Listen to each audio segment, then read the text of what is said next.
Today I wanted to talk a little bit about the second mode of the major scale, Dorian, and what makes it special and how to play it all the way up the neck. So, let's dive right in. So the Dorian mode exists in the second scale degree of the major scale. So for example, we're going to be taking a look at G Dorian today, and G Dorian is kind of housed in the universe of F major, or F Ionian. So if I played the notes of the F major scale, I would have F, G, A, B flat, C, D, E, and F. Now if I play those from the second degree, so from the note G, and I play it all the way up to G, I get those same notes, but now rather than a major scale, I get this minor scale. And the thing that's cool about this minor scale and what makes it different than, say, Aeolian or the natural minor scale is that I get this beautiful natural sixth. It's the sixth that's from the major scale. So the G minor scale would sound like this. And Dorian is like a little bit brighter and cheerier of a minor sound. It sounds like this. So that 6 is really, really beautiful in there. And now let's look into how we would actually go about playing this on the guitar. So we're going to start with our pointer finger on G, on our 3rd fret there of the E string, and we're going to play like this.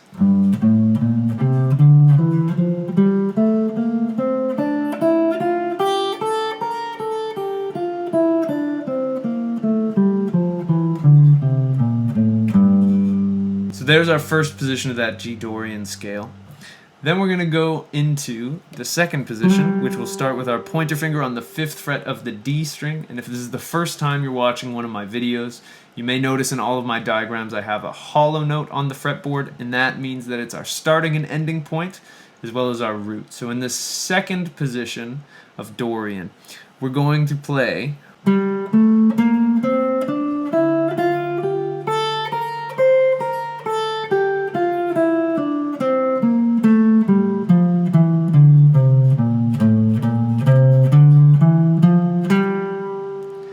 our 3rd position is going to start way up here with our pinky on the 10th fret, and it'll go like this.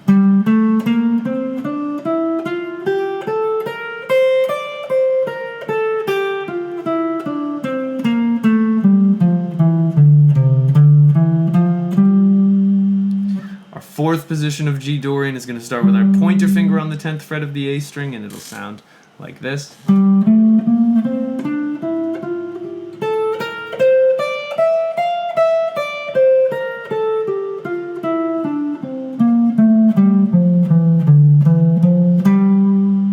Last but not least, our 5th position is going to start up here with our pinky on our 15th fret, and it'll look like this.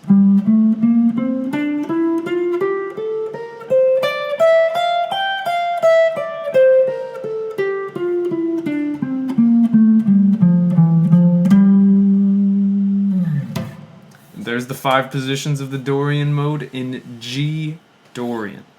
Now, just to show you how you would go about moving this around into different keys, I'll show you a really quick speed run in the key of C Dorian, and then we'll talk a little bit more about what makes this mode special. So if I go to C here, and I go, I find a C, and so to figure out the positions of C Dorian, all I need to do is find a C low down on the neck. I'm going to choose this one. This pointer finger on C here indicates that I would be playing the same position as position 4, and I would go up.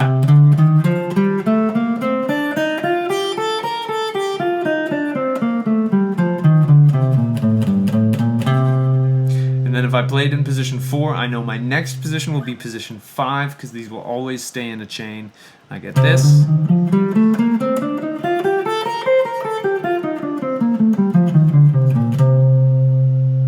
Then I go back, I'm in position 1.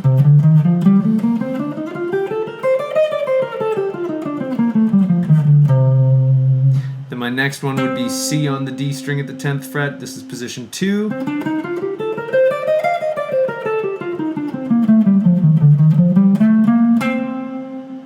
Then lastly, position 3 with my pinky on the 15th fret of the A string, we would get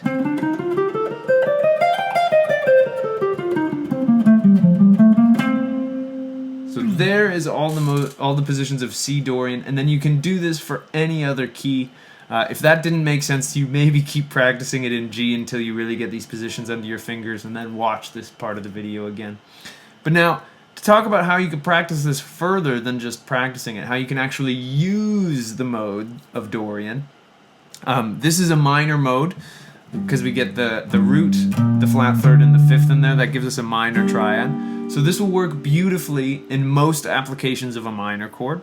The only kind of minor chords you wouldn't really want to bust this out on would be, say, like a C, or like a minor major 7, or that's really one of the only ones. It works great over minor 9s, stuff like that. It's a really beautiful sound.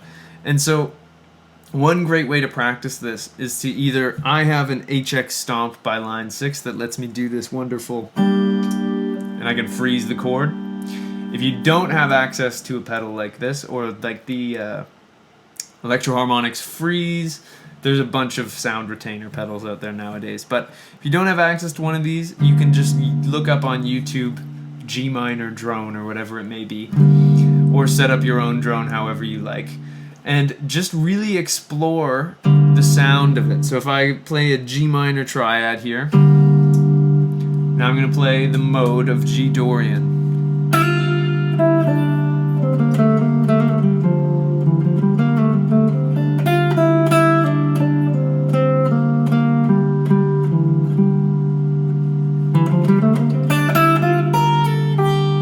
And just kind of feel around and see where the notes kind of like to go. And then of course, that was position 1. You can always bump it up, say to position 2.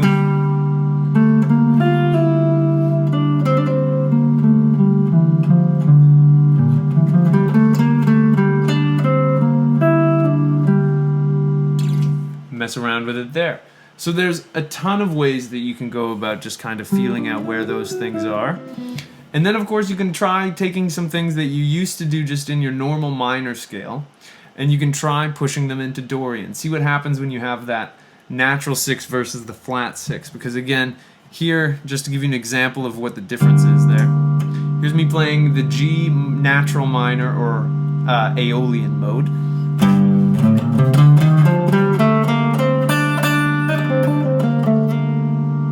Now here's that same kind of feeling but played in Dorian with the natural 6.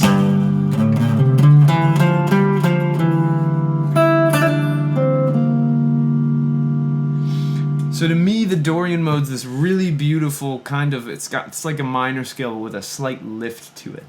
And it's a really, really, really beautiful sound. So there's the Dorian mode in both the key of G and C. You can use what you learned doing both of those and to push it into any other key. I really hope you found this video interesting or useful. If you did, I'd really love it if you could like and subscribe. It really helps me out more than you could ever know. If you'd like to take a guitar lesson with me, doing anything from jazz to grinding death metal, I'd absolutely love to work with you, and there's a link to that on my website down below as well. And other than that, I'll just wish you guys a wonderful day, and I hope you get to have some fun playing the guitar. Thank you so much for watching this video, and I'll see you in the next one.